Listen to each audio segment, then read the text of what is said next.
Hello everyone, welcome back to my Facebook page and YouTube channel Arundhati's Vlogs. তো আজকে একটা আবার নতুন ধামাকাদার ব্লগের সাথে তোমাদের সাথে চলে এসেছি। দেখো আকাশে কি মেঘ, আর আজকে আমার বান্ধবীর বিয়ে।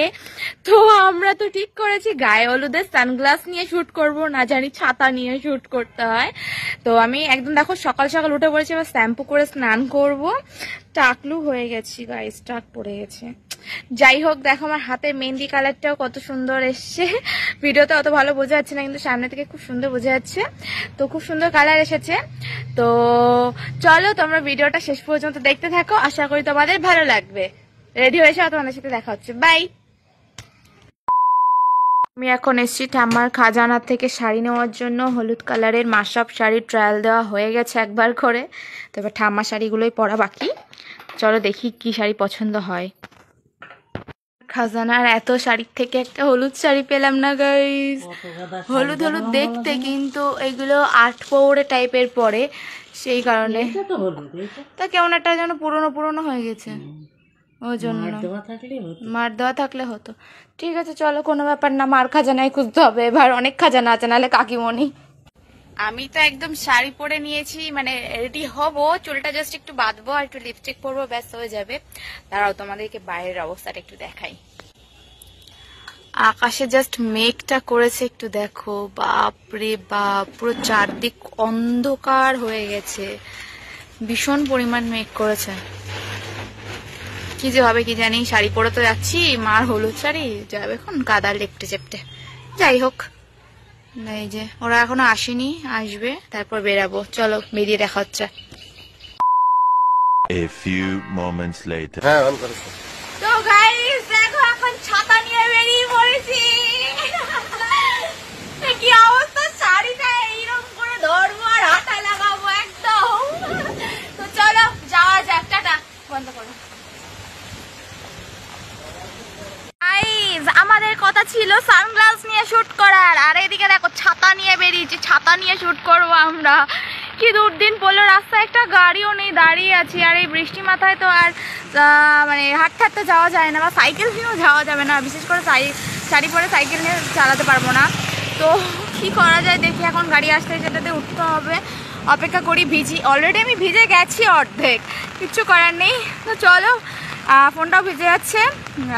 তো ওদের বাড়িতে গিয়ে আবার দেখা হচ্ছে, বাই।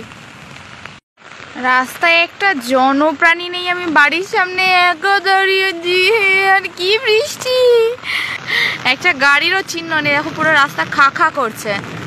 কি হবে আমার, অলরেডি শাড়ি বাড়ি ভিজে একেবারে একেকারি হয়ে গেছে। তো কখন গাড়ি আসবে, দাঁড়িয়ে থাকতে থাকতে তো মরেই যাবো। দেখা যাক কখন আসে। চলো টাটা। ফোনে মেমোরি ফুল হয়ে যাচ্ছে, সব থেকে জ্বালা, কি বলবো বলো। গড, ফাইনালি একটা অটো দেখা পেলাম, একটা অটো আসছে ওই যে দেখো দূর থেকে। তো চলো এখন এটাতে করে যাবো, আমি ভিজেই যাবো শিওর। অটোটাও দেখে মনে হচ্ছে ভর্তি। ঠিক আছে চলো, একেবারে গিয়ে দেখা হচ্ছে। ফাইনালি পৌঁছে গেছি। টাকাও ব্রাইড, হাই। এই যে আমাদের ব্রাইড, কি মিষ্টি লাগছে, কুচু কুচু। সবাই চলে এসছে। এই যে দেখো সুন্দরীরা, এই দিক দিয়ে দিতে হয় তাহলে ভালো করে মুখগুলো আছে। যাদের বাড়ির পাশে বাড়ি তারা এখন এসে পৌঁছায়নি, আর আমরা সেই দিল্লি থেকে চলে এসেছি। এই যে দেখো এখন হচ্ছে মৌসুমীর আশীর্বাদ। আমরা যখন গিয়েছিলাম তখন অলরেডি ওদের শ্বশুর বাড়ির সবার আশীর্বাদ করা হয়ে গেছিল। যেহেতু বাইরে প্রচন্ড বৃষ্টি হচ্ছিল, সেই কারণে আমরা বেরাতেই পারছিলাম না, একটু হালকা বৃষ্টি কমলে বেরিয়েছিলাম। আর যখন গিয়েছিলাম তখন ওর বাড়ির লোকে সবাই আশীর্বাদ করছিল। এই যে দেখো এখন জেঠিমা আশীর্বাদ করছে, মানে মৌসুমীর মা এখন আশীর্বাদ করছে। দেন তারপরে মা আশীর্বাদ করার পর তো কেউ আশীর্বাদ করতে পারে না, তাই ওর মা আশীর্বাদ করার পর ওর আশীর্বাদ পর্ব শেষ হলো। দেন তারপরে এই যে ওকে গায়ে হলুদের জন্য আমরা রেডি করে দিলাম। খুব মিষ্টি দেখতে লাগছিল আজকে ওকে। এই যে তারপর দেখো ওর গায়ে হলুদ পর্ব শুরু হয়ে গেছে, আর বাইরে তখন এত পরিমাণ বৃষ্টি হচ্ছে যে বাইরে গিয়ে আর গায়ে হলুদ করার মতন সিচুয়েশন ছিল না, তাই বারান্দাতেই ওই সবাই মানে বড়রা একটু করে হলুদ ছুঁয়ে নিয়েছিল, জাস্ট এইটুকুই। তো দেখো তারপর বাকিটা তোমরা ভিডিওতে দেখতে থাকো।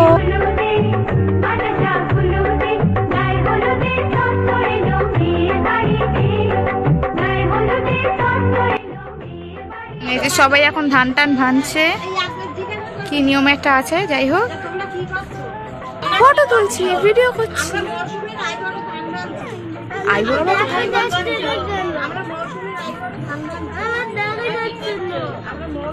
আর আমরা ভিডিও করছি, আমরা ভিডিও করছি, এনার ভিডিও করছি।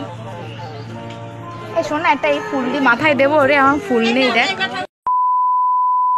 আর এই যে দেখো রিঙ্কি আর রিমা তখন বেলা 2টোর সময় এসেছে, তাই আমরা ওকে বলছিলাম দেখ আমরা দিল্লি থেকে চলে এলাম আর তোরা বাড়ির পাশে থেকে আসতে পারলি না। ওরাও বৃষ্টির মধ্যে আটকে পড়েছিল। দেন তারপরে আমরা 100 মাইল পার করে গেলাম খাওয়া দাওয়া করতে।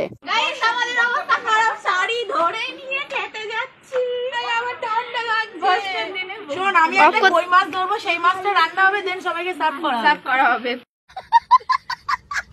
দেন তারপরে আমরা এই যে 100 মাইল পার করে মৌসুমীরই একটা জেঠুর বাড়িতে চলে এসেছি খাওয়া দাওয়া করতে। তো জোর খিদে পেয়েছে, চলো খাওয়া দাওয়া করে নেওয়া যাক। মেনুতে আছে ডাল, আলু ভাজা আর একটা মাছের কিছু একটা আইটেম, যাই হোক জানি না, খেয়ে নি চলো।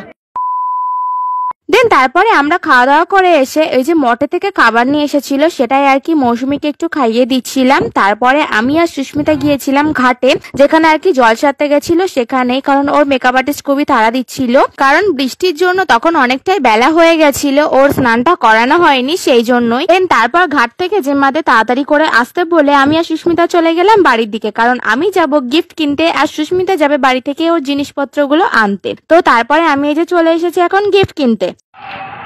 এই যে মৌসুমীর জন্য এখন এই সিঁদুর কৌটোটা একটা সিঁদুর কাঠি নিয়েছি। ওয়েট দেখাচ্ছে কাঠিটা, ধরো একটুখানি।